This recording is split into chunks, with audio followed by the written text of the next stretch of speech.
সন্মানীয় কৰ্মচাৰীসকল, জনাই আছোঁ এটা বহুত গুৰুত্বপূৰ্ণ ইনফৰমেশ্যন যে আগন্তুক যি নিৰ্বাচন আছে তাতে প্ৰিজাইডিং অফিচাৰসকলে বিশেষকৈ প্ৰিজাইডিং অফিচাৰ্ছ ৰিপৰ্ট একদম 1ৰ পৰা 5লৈকে কেনেকৈ বনায় সবিশেষ মই এইটো ভিডিঅ'ত দেখুৱাম যে কেনেকৈ লিখিব লাগিব আৰু লগতে যে আপোনালোকে যে ভোটিং শেষ হোৱাৰ পিছত পেকিং কৰিব তো সেইটো কেনেকৈ কৰে 1 নম্বৰ পেকেটত বিশেষকৈ কি ভৰাব লাগিব সেইখিনিও মই জনাম। তো আপোনালোকে শেষলৈকে ভিডিঅ'টো ভালকৈ চাই যাব। Presiding officers report 1 part 1 mock poll certificate যিটো এইটো বহুত ইম্পৰ্টেণ্ট হয়, ভালকৈ চাই ল'ব। Name of election, assembly election, এইটো ওপৰত লিখিব লাগিছিল, লাষ্টটোৰ তলত আহি গৈছে। টু বি প্ৰিণ্টেড, প্ৰিণ্টেড অৰ্থাৎ এইখিনি লিখাই থাকিব। Number and name of ASC/AS অৰ্থাৎ এছেম্বলি কনষ্টিটুৱেঞ্চিৰ নাম 54 মৰিগাঁও মই ধৰি লৈছোঁ। Number and name of PC parliamentary constituency অৰ্থাৎ যিটো সংসদীয় সমষ্টি সেইটো 9 নগাঁও বুলি লিখিছোঁ মই। Polling station number 1 2 3 Morigaon LP school, আপোনালোকৰ যিটো পৰে সেইটো লিখিব। তাৰপিছত এই যিটো টেবুল আছে এইটো ভালকৈ চাব। কণ্ডাক্টক প্ৰথম আছে serial number, name of candidates including নটা টু বি প্ৰিণ্টেড অৰ্থাৎ এইখিনি লিখাই থাকিব ফৰ্মখনত। মই ইয়াতে ধৰি লৈছোঁ PQRST বুলি। Number of votes cast during the mock poll অৰ্থাৎ আপোনালোকে মক পোলৰ সময়ত কিমানটাকে ভোট দিছে কেণ্ডিডেটসকলক, 9টাটো দিব লাগিব, সেইকাৰণে মই 9টাটো বহাইছোঁ। 9টা মানে অৰ্থাৎ কোনো প্ৰাৰ্থীকে ভোট নিদিয়া বুজায়। তো যিহেতু ট্ৰেইনিঙত এইটো বস্তু কোৱা হয় যে মিনিমাম 50টা ভোট দিব লাগিব আৰু 50টা ভোট দিওঁতে আচলতে বহুত টাইম লাগে, সেইকাৰণে মই 50টাৰ হিচাপে ইয়াত লিখিছোঁ। 50টাতকৈ কম ভোট দিব নোৱাৰে। তো সেইকাৰণে মই কি কৰিছোঁ, ইয়াত 5টা কেণ্ডিডেট লৈছোঁ, 9টাকৈ দেখাইছোঁ। অৰ্থাৎ প্ৰথম আছে number of votes cast during the mock poll অৰ্থাৎ মক পোলৰ সময়ত কিমানটাকৈ ভোট দিছে। এইটো আপোনালোকে এটা সৰু কাগজত এণ্ট্ৰি কৰি ৰাখিব পাৰে। 9টাকৈ দিব পাৰে বা বেছিও দিব পাৰে, 50টা বা তাতকৈ বেছি মিলালেই হ'ল। তাৰপিছত 9টা বটম যিটো থাকিব সেইটোতো 5টা ভোট দিছোঁ। এনেকৈ টোটেল হ'ব, যিহেতু 5জন কেণ্ডিডেট 9 5 গুণ 45 আৰু 5 50টা হৈছে। এতিয়া আপোনালোকে চাব লাগিব number of votes displayed in CU control unit on checking the result অৰ্থাৎ যেতিয়া আপোনালোকে ৰিজাল্ট চেক কৰিব তেতিয়া কণ্ট্ৰল ইউনিটত কিমানটাকৈ ভোট দেখাইছিলে সেইটো ইয়াত লিখিব। যিহেতু যিমানটা ভোট দিছে সিমানটাই দেখাব, আপোনালোকে খালি পাহৰি নাযাব যে কিমানটা ভোট দিছিলে। আৰু এইটো বিশেষকৈ প্ৰিজাইডিং অফিচাৰে নোট কৰি থ'ব লাগিলে। তাৰপিছত 9টাটো 5টা দেখাইছে, এনেকৈ টোটেল 50টা হ'ব। তাৰপিছত হ'ল number of VVPAT printed paper slips against candidates অৰ্থাৎ আপোনালোকে ভোট দিয়াৰ পিছত ৰিজাল্ট দেখালে তাৰপিছত VVPATৰ যিটো মানে সেই ঠাই আছে য'ত পেপাৰ শ্লিপখিনি পৰে, সেই বাকচটো যেতিয়া খুলিব তেতিয়া কিমানটাকৈ পাইছিলে। তেতিয়াও আপোনালোকৰ যদি 5জন কেণ্ডিডেট থাকে তেওঁৰ এগেইনষ্টত এনেকৈ 9টাকৈ 45টা আৰু 9টাত 5টা টোটেল 50টা। আৰু এটা কথা, VVPATত আৰু 7টা পেপাৰ শ্লিপ আপোনালোকে বেছিকৈ পাব, সেইকেইটা আচলতে কাউণ্ট কৰা নহয়, তাতে লিখাই থাকে নট টু বি কাউণ্টেড। তো সেইখিনি পিন মাৰি পেলাই এইটোৰ লগত ভৰাই থ'ব। তাৰপিছত আছে result displayed in CU and printed paper slips count tallied with its other অৰ্থাৎ ইয়াতে কৈছে ফলাফল ওলোৱাৰ পিছত যে আপোনালোকে কণ্ট্ৰল ইউনিটত যিমানটা পাইছে আৰু VVPATতো সিমানটা প্ৰিণ্টেড পেপাৰ শ্লিপ পাইছে বুলি টেলি কৰিছে নে নাই অৰ্থাৎ গুণি চাইছে নে নাই। যদি চাইছে ইয়াতে yes বুলি লিখি দিব। তাৰপিছত আছে চাব signature of polling agents with party abbreviation independent. তো এই ছাইডত আপোনালোকে মক পোল চাৰ্টিফিকেটত এই ছাইডৰ যিটো গড় আছে তাতে পলিং এজেণ্টৰ ছিগনেচাৰ ল'ব। ধৰক 3জন কেণ্ডিডেটৰ এগেইনষ্টত এজেণ্ট আহিছে, তো 3জনৰ ছিগনেচাৰ ইয়াতে ল'ব আৰু ছাইডত তেওঁ কোন পাৰ্টিৰ সেই এব্ৰেভিয়েশ্যনটো লিখা থাকিব। যিহেতু একদম ফাৰ্ষ্টতে সেই কেণ্ডিডেটজন কোন পাৰ্টিৰ লিখা থাকিব, তো তেওঁৰ এগেইনষ্টত তেওঁৰ যিজন পলিং এজেণ্ট আছে সেইজনৰ ছিগনেচাৰ কৰাব আৰু ছাইডত সৰুকৈ এব্ৰিভিয়েশ্যন এটা লিখি থ'ব। ধৰক BJP হ'লে BJP, AJP হ'লে AJP, এনেকৈ লিখি দিব। তাৰপিছত এইখিনি হোৱাৰ পিছত তলতো অকণমান কাম আছে চাব। আৰু এটা কথা এইটো এইবাৰ জনাইছে যে মিনিমাম 2জন এজেণ্ট অহালৈকে আপোনালোকে মক পোল নকৰিব। যদি এজন আহে আৰু 15 মিনিট সময় ৰৈ দিব যিহেতু 5:30 সময় দিছে যদি এজন এজেণ্ট আহিছে তেতিয়া আৰু 15 মিনিট ৰৈ দিব দুজন এজেণ্ট অহালৈ আৰু যদি 15 মিনিট পিছতো নাহে তেতিয়াহ'লে মক পল আৰম্ভ কৰিব তাৰপিছত চাব যে বি এইটোত কি লিখিছে যে clear button on the control unit has been press to clear mock poll data yes no if yes then write the above sentence in ink এইটো বহুত ইম্পৰ্টেণ্ট কথা হয় যে আপোনালোকে মক পল কৰাৰ পিছত ক্লিয়াৰ বটন যিটো আছে কণ্ট্ৰল ইউনিটত সেইটোত টিপিছে নে নাই যদি টিপিছে ইয়াত য়েছ লিখিব আৰু এই চেণ্টেন্সটো আকৌ লিখিব বি নম্বৰ পইণ্টত যিখিনি আছে সেইকাৰণে মই ইয়াত লিখি দিছোঁ যে clear button on the control unit has been press to clear mock poll data এই লাইনটো আকৌ লিখি দিব ইয়াতে লিখা আছে তাৰপিছত C number all paper slips taken out from VVPAT after mock poll yes or no' অৰ্থাৎ মক পল কৰাৰ পিছত এই বাকচটোৰ পৰা ভিভিপেটৰ সকলো পেপাৰ শ্লিপ ওলাইছে নে নাই য়েছ বুলি লিখিব আৰু এইখিনি ওলাই ল'ব এমটি ভিভিপেট shown to all polling agents আৰু এই খালী ভিভিপেটৰ বাকচটো সকলো এজেণ্টক দেখাইছে নে নাই ইয়াত কোনো ধৰণৰ পেপাৰ শ্লিপ নাই তাৰপিছত আছে before actual ensure poll ensure that no printed paper slip is in VVPAT Dropbox and shown to polling agents. Yes, no.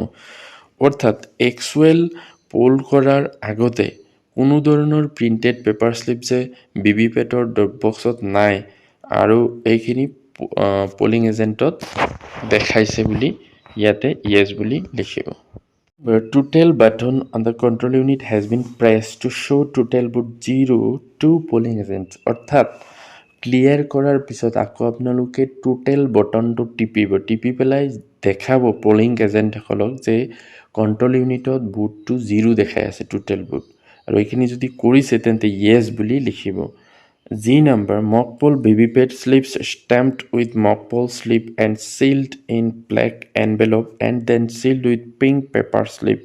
Yes or no? অৰ্থাৎ মক পোল কৰাৰ পিছত যিখিনি ভিভিপেটৰ পৰা শ্লিপ ওলাইছে সেইকেইটাৰ বেক চাইডত মক পোল শ্লিপ বুলি এটা চিল থাকিব এইটো মাৰি পেলাই ব্লেক এনভেলপৰ ভিতৰত ভৰাই পেলাই পিংক পেপাৰ শ্লিপেৰে চিল কৰিছে নে নাই যদি কৰিছে তেন্তে ইয়াৰ সাইডত কি লিখিব ইয়েস নেক্সট পেজটো এনেকৈ কালাৰিং হৈ গৈছে তো এইটো চাও প্ৰথম থাকিব serial number name of polling agent name of party name of candidate signature of polling agent তো 1 নম্বৰ 2 নম্বৰ 3 নম্বৰকৈ আপোনালোকে পোলিং এজেন্ট সকলৰ নাম লিখিব তাৰ পিছত তেওঁলোকৰ যেটো পাৰ্টি আছে মই এনে মানে সিম্বল হিচাপে লিখিছো ইন্ডো এবিসি কিউআৰ বুলি তাৰ পিছত এই পাৰ্টিৰ এগেইনষ্টত ক্যান্ডিডেটৰ নাম থাকিব তাৰ পিছত থাকিব সিগনেচাৰ অফ পোলিং এজেন্ট তো ইয়াতো পোলিং এজেন্ট সকলৰ সিগনেচাৰ লবলৈ নাপাহৰিব কাৰণ এবাৰ বুট শেষ হৈ গলে তেওঁলোকক আৰু নাপায় তো এই সিগনেচাৰখিনি প্ৰথমতে মক পোল কৰাৰ পিছতে লৈ ল'ব তাৰ পিছত কি আছে চাওক 1 নম্বৰ পইণ্ট যে time display on the control unit is dash minutes more or less than in Indian standard time IST if any এটা সাধাৰণতে নহয় তো আপোনালোকে চাব যে কন্ট্ৰোল ইউনিটত যেটো টাইম দেখাই আছে হেটো আপোনাৰ মোবাইলত থকা যেটো টাইম আছে তাতকৈ বেছি দেখাই আছে নেকি মোর দেন যদি এনেকুৱা হয় কিমান মিনিট বেছি দেখাই আছে ইয়াত লিখি মোৰৰ তলত টিক মাৰ্ক মাৰিব আৰু যদি কন্ট্ৰোল ইউনিটৰ টাইমটো আপোনাৰ মোবাইলৰ টাইমতকৈ কম দেখাই আছে কিমান মিনিট কম দেখাই আছে স্লো মাৰি আছে হেটো ইয়াত লিখি দিব যে 4 মিনিট 5 মিনিট এনেকৈ তো সাধাৰণতে নহয় যদি নহয় 0 মিনিট লিখি দিব তাৰ পিছত signature of micro observer if posted at the polling station তাৰ পিছত যদি আপোনাৰ চেণ্টাৰত মাইক্ৰো অবজাৰ্ভাৰ দিয়া আছে তেন্তে তেওঁৰ সিগনেচাৰ ইয়াত ল'ব আৰু তলত আছে name and signature of the presiding officer তো ইয়াতে আপোনাৰ সাইনটো কৰি ডিস্টিংগুইজিং মাৰ্ক এটা সাইডত মাৰি দিব তাৰ পিছত 3 number point it is hereby বাই চাৰ্টিফাইড that before commencement of actual poll total button on the control unit has been pressed in the presence of all polling officials to ensure that total vote is 0 take the appropriate observation অৰ্থাৎ আপোনাৰ mock poll শেষ হোৱাৰ পিছত actual pole যেটো এটা আৰম্ভ হোৱাৰ আগতে যেটো কন্ট্ৰোল ইউনিট আছে তাতে টোটেল বাটন টিপিছিলে নে নাই সকলোবিলাক আপোনাৰ যি পোলিং অফিচিয়েল আছে অৰ্থাৎ first polling second polling third polling যদি টোটেল ভোট 0 দেখাইছিলে তেতিয়া হলে তলত যেটো আছে control unit shows total vote 0 টা আগত আছিল আসলতে 0 তাৰ ছাইডত আপুনি ৰাইট এটা মাৰি দিব, অৰ্থাৎ টিক মাৰ্ক এটা মাৰি দিব। এইটো বহুত ইম্পৰ্টেণ্ট হয়, কাৰণ যদি মক পোলৰ ডাটাখিনি ভিতৰত ৰৈ যায় তেতিয়া বহুত হেৰেছমেণ্ট হ'ব লগা হয় আৰু বহুত অসুবিধাত পৰিব প্ৰিজাইডিং অফিচাৰসকলে। গতিকে এইটো কথা ভালকৈ মনত ৰাখিব যে আপুনি ক্লিয়াৰ কৰিছিলে নে নাই। অৰ্থাৎ ক্লিয়াৰ বুলি ক'লে ইয়াত CRC বুজায়, অৰ্থাৎ আপোনাৰ মক পোল শেষ হোৱাৰ পিছত আপুনি প্ৰথমতে ক্ল'জ কৰিব লাগিব, তাৰপিছত ৰিজাল্ট চাব লাগিব, তাৰপিছত ক্লিয়াৰ কৰিব লাগিব, তাৰপিছত টোটেল বাটনটো টিপি দেখাব লাগিব যে টোটেল ভোট 0। এইখিনি বহুত ইম্পৰ্টেণ্ট হয়, CRC মনত ৰাখিব, close, result, clear. Control unit shows total vote more than 0 means mock poll votes not cleared. যদি আপোনাৰ এনেকৈ কৰাৰ পিছত টোটেল ভোট 0তকৈ বেছি দেখায় তেতিয়াহ'লে মনত ৰাখিব যে আপোনাৰ মক পোল ডাটাখিনি ক্লিয়াৰ কৰা নাই। তেতিয়াও যিহেতু টাইম থাকিব আপুনি ক্লিয়াৰ কৰি ল'ব, এইটো যাতে থাকি নাযায়। তো এই পইণ্টটোৱে আপুনি যেতিয়া লিখিব তেতিয়া আচলতে মনত পৰি যাব। তাৰপিছত ইয়াতো ছিগনেচাৰ অফ প্ৰিজাইডিং অফিচাৰ আছে, ইয়াতে আপোনাৰ চাইনটো কৰি ছাইডত ডিষ্টিংগুইজিং মাৰ্কটো মাৰি দিব। তাৰপিছত আছে চাওক, following witness the above process and certify that mock poll votes erased from the control unit and mock poll VVPAT slips removed from the VVPAT before start of actual poll. অৰ্থাৎ তলত যে আছে এইসকল হ'ল আপোনাৰ সাক্ষী, যে তেওঁলোকে দেখা পাইছে যে আপুনি অৰ্থাৎ প্ৰিজাইডিং অফিচাৰজনে মক পোল কৰাৰ পিছত সকলো ডাটা আপুনি ইৰেজ কৰিছে, অৰ্থাৎ কাটি দিছে, ক্লিয়াৰ কৰি দিছে, আৰু কোনো ধৰণৰ ডাটা ইয়াত নাই, আৰু ভিভিপেটতো কোনো ধৰণৰ শ্লিপ নাই, আৰু সেইকাৰণে তেওঁলোকৰ নাম লিখি ইয়াতে ছিগনেচাৰ ল'ব। First polling officer, second polling officer, third polling officer, তেওঁলোক ইয়াত এজেণ্ট নহয়। তাৰপিছত এইটো গ'ল মক পোল চাৰ্টিফিকেটৰটো কেনেকৈ বনাব সেইটো। তাৰ পিছৰ যিখিনি ৰিপৰ্ট আছে প্ৰিজাইডিং অফিচাৰ ৰিপৰ্ট, সেইকেইটা কেনেকৈ বনাইছে প্ৰিজাইডিং অফিচাৰ্ছ ৰিপৰ্ট পাৰ্ট 2।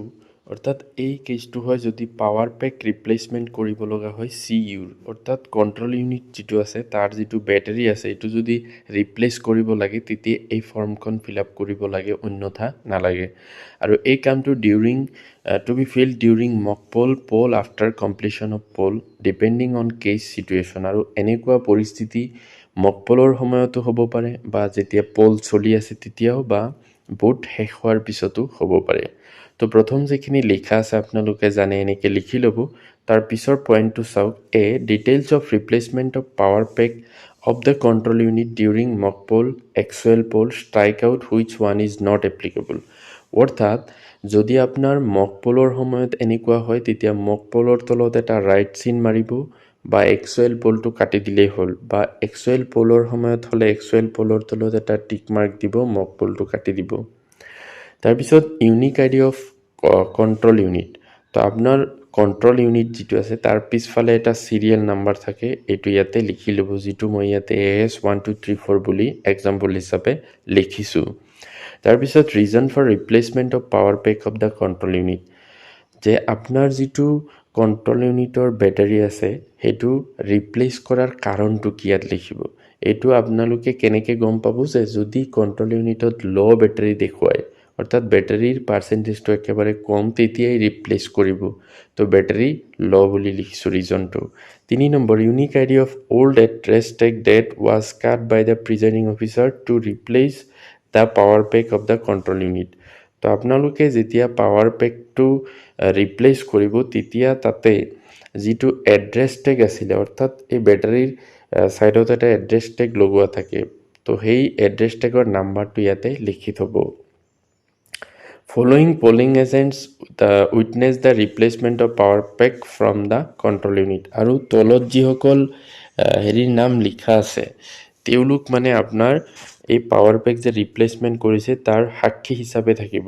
ইয়াতে কি কি আছে চাওক, polling agent, name of polling এজেণ্টসকলৰ নাম লিখিব 1 2 3, মই যেনেকৈ দিছোঁ AABBCCDDEEFF এক্সাম্পল হিচাপে লিখিছোঁ। তাৰপিছত name of party, name of candidate, তাৰপিছত ছিগনেচাৰ অফ পলিং এজেণ্ট, অৰ্থাৎ পলিং এজেণ্টসকলৰ ছিগনেচাৰ ল'ব যিমানজনে ইয়াতে আছে। তাৰপিছত repeat the above information in same format if multiple replacements happen, অৰ্থাৎ এনেকুৱা কেছ যদি বাৰে বাৰে হয় তেতিয়াহ'লে এনেকুৱা ফৰ্ম আপুনি বাৰে বাৰে লিখিব লাগিব।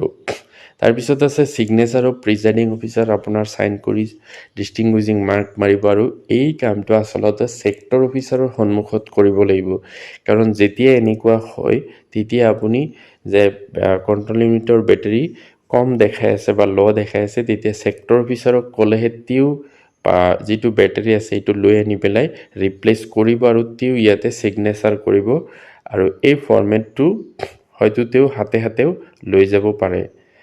তো এইখিনি মনত ৰাখিব। তাৰ পিছৰ যিটো ৰিপৰ্ট আছে এইটো চাওক, প্ৰিজাইডিং অফিচাৰ্ছ ৰিপৰ্ট পাৰ্ট 3। এইটো কেনেকৈ ফিল আপ কৰিব চাওক। Pressing of close button after completion of poll, অৰ্থাৎ বুট শেষ হোৱাৰ পিছত আপুনি যে প্ৰিজাইডিং অফিচাৰে যে ক্ল'জ বাটন ক্লিক কৰিছে বা ক্ল'জ কৰিছে, সেইটোৰ কাৰণে এই ৰিপৰ্টটো লাগে। তো ওপৰৰ লিখাখিনি লিখিব, লিখি পেলাই কি লিখা আছে চাওক, it is certified that I have press the close button of the control unit at the end of poll in the presence of the following.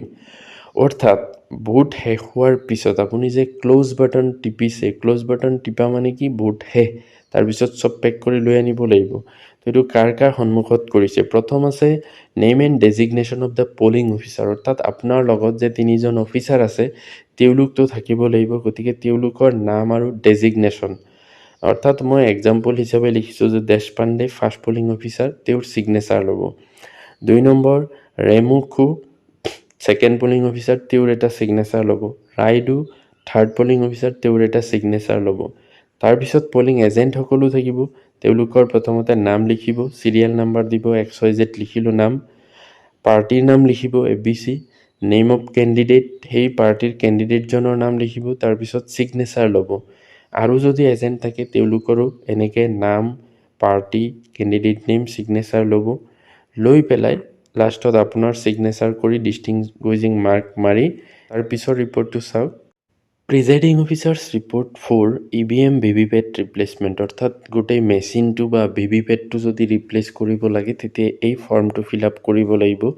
আৰু এইটো বিশেষকৈ মক পোল যেতিয়া কৰে তেতিয়াই যদি এনেকুৱা কণ্ডিশ্যন হয় তেতিয়া এই ফৰ্মখন ফিল আপ কৰিব।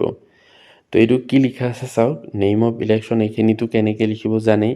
তাৰপিছত আছে চাওক, details of electronic voting machine and VVPAT used, BU balloting unit, CU control unit, VVPAT voter verifiable paper audit trail.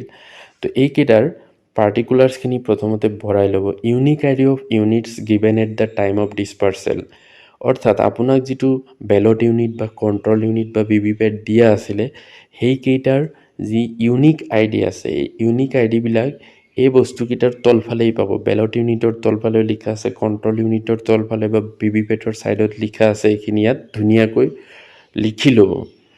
তাৰপিছত টিক Y which one found non functional during the mock poll, অৰ্থাৎ আপুনি যিটো বস্তু মক পোলৰ সময়ত নন ফাংচনেল হৈ আছে, অৰ্থাৎ বেয়া হৈ আছে, সেইটোৰ তলতহে টিক মাৰ্ক দিব। কিন্তু যদি বেয়া নহয় তেতিয়াহ'লে টিক মাৰ্ক দিব নালাগে। তো বেলট ইউনিট যিহেতু ধৰক বেয়া হৈছে, তো বেলট ইউনিটৰ তলত এনেকৈ টিক মাৰ্ক দিলোঁ। তাৰপিছত 2B পইণ্টত লিখা আছে চাওক, reason for non functioning mention error code noticed in CU।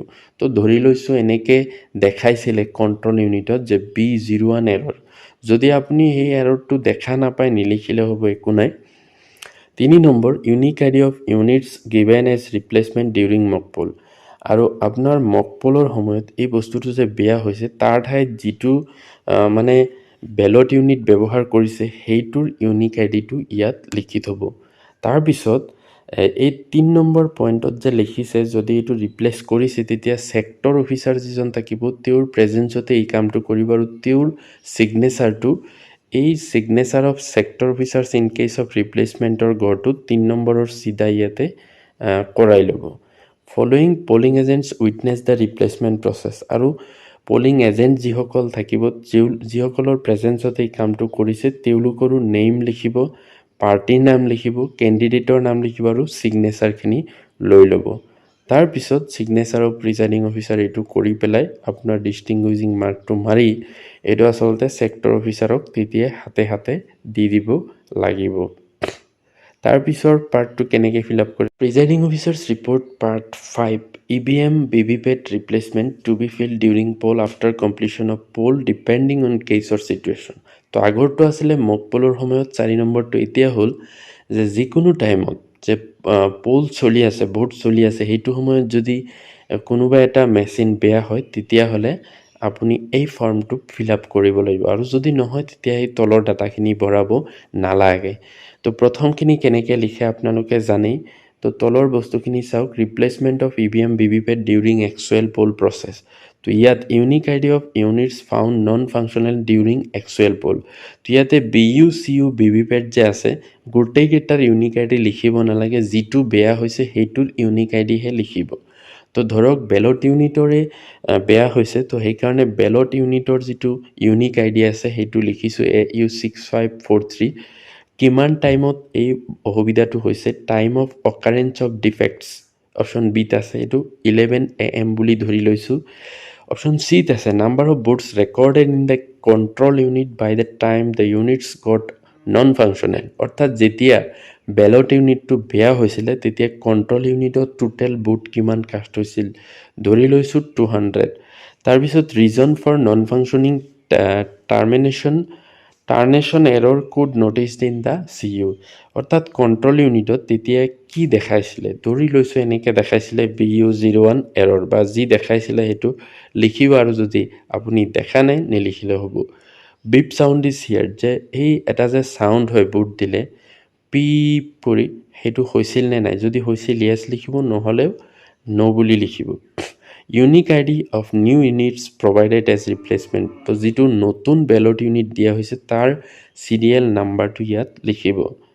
তাৰপিছত টাইম অফ ৰিষ্টাৰ্টিং পোল, আকৌ নতুনকৈ মানে পলটো কেতিয়া ষ্টাৰ্ট হৈছিলে, ধৰক 11:30 AM ষ্টাৰ্ট হৈছিল, মই লিখিলোঁ। তাৰপিছত কি আছে চাওক, polling agents witness the replacement process during actual poll, যে তলত দিয়া এজেণ্টসকলৰ সন্মুখত এই ৰিপ্লেচমেণ্টটো কৰা হৈছিল, তেওঁলোকৰ নাম লিখিব, নেইম অফ পলিং এজেণ্ট, মই যেনেকৈ লিখিছোঁ ABCCDDEE এনেকৈ। তাৰপিছত নেইম অফ পাৰ্টি লিখিব ABCDEFGHI, মই যেনেকৈ লিখিছোঁ। তাৰপিছত নেইম অফ কেণ্ডিডেট লিখিব। তাৰপিছত এজেণ্টসকলৰ লগে লগে ছিগনেচাৰ লৈ ল'ব। Repeat the above information in same format if multiple replacements happen. অৰ্থাৎ এনেকুৱাকৈ যদি আকৌ হয় তেতিয়া আকৌ এনেকুৱা ফৰ্ম ফিল আপ কৰিব, আৰু এনেকুৱা ফৰ্ম কেইবাটাও দিয়া থাকে, গতিকে টেনশ্যন নাই। তাৰপিছত ছিগনেচাৰ অফ প্ৰিজাইডিং অফিচাৰ আপোনাৰ চাইন কৰিব, ডিষ্টিংগুইজিং মাৰ্ক মাৰিব, আৰু ছেক্টৰ অফিচাৰৰ চাইন লৈ এই ফৰ্মখনো যদি এনেকুৱা কেছ হয় ছেক্টৰ অফিচাৰে হাতে হাতে লৈ যাব। তো এইকেইটাই আছিলে প্ৰিজাইডিং অফিচাৰ্ছৰ ৰিপৰ্ট। তো 1 নম্বৰ যিটো পেকেট থাকে EVM পেপাৰ্ছ কভাৰ বুলি কয়, সেই পেকেটটোত আপোনালোকে প্ৰথমতে ভৰাব লাগিব 1 নম্বৰত, যে unsealed envelope containing the account of votes recorded form 17C। অৰ্থাৎ ফৰ্ম 17C যিটো আছে এইটো ফিল আপ কৰি, যাক একাউণ্টছ অফ বুটছ বুলি কয়, এইটো এটা সৰু এনভেলপৰ ভিতৰত ভৰাই এই ডাঙৰ পেকেটটোৰ ভিতৰত ভৰাব লাগিব, আৰু এইটো কেনেকৈ ফিল আপ কৰে মোৰ ভিডিঅ' দিয়া আছে, আপোনালোকে চাই ল'ব। তাৰপিছত 2 নম্বৰত আপোনালোকৰ যে প্ৰিজাইডিং অফিচাৰ্ছ ৰিপৰ্ট আছে, বিশেষকৈ 1 মকপোল চাৰ্টিফিকেট বা 2, 3 এইকেইটাও সৰু লেফাফাৰ ভিতৰত ভৰাই এই ডাঙৰ পেকেটটোৰ ভিতৰত ভৰাব লাগিব। 3 নম্বৰ হ'ল printed VVPAT paper slips of mock poll should be kept in black coloured sealed envelope. অৰ্থাৎ মকপোলৰ যিখিনি VVPAT পেপাৰ স্লিপ আছে সেইখিনিও এটা এনভেলপৰ ভিতৰত ভৰাই এই ডাঙৰ যিটো কভাৰ আছে বা ডাঙৰ যিটো পেকেট আছে সেইটোৰ ভিতৰত ভৰাব লাগিব। আৰু যদি দুটা ইলেকশ্যন হয়, ধৰক পাৰ্লিয়ামেণ্টেৰী আৰু এছেম্বলি, তেতিয়াহ'লে যিটো এছেম্বলি ইলেকশ্যনৰ মকপোলৰ পেপাৰ স্লিপ আছে সেইখিনি পিংক কালাৰৰ এটা এনভেলপ দিয়া থাকিব, সেইটোত ভৰাব লাগিব। কিন্তু আমাৰ ইয়াত যিহেতু এছেম্বলি ইলেকশ্যনে হ'ব, সেইকাৰণে ব্লেক কালাৰ যিটো এনভেলপ আছে সেইটোৰ ভিতৰত ভৰাই এই ডাঙৰ পেকেটটোৰ ভিতৰত ভৰাব লাগিব। তো এইখিনি আছিলে গুৰুত্বপূৰ্ণ ইনফৰমেশ্যন। যদি ভিডিঅ'টো ভাল লাগে লাইক এটা কৰি দিব, আৰু মোৰ চেনেলটো ছাবস্ক্ৰাইব কৰি থ'ব। Thank U.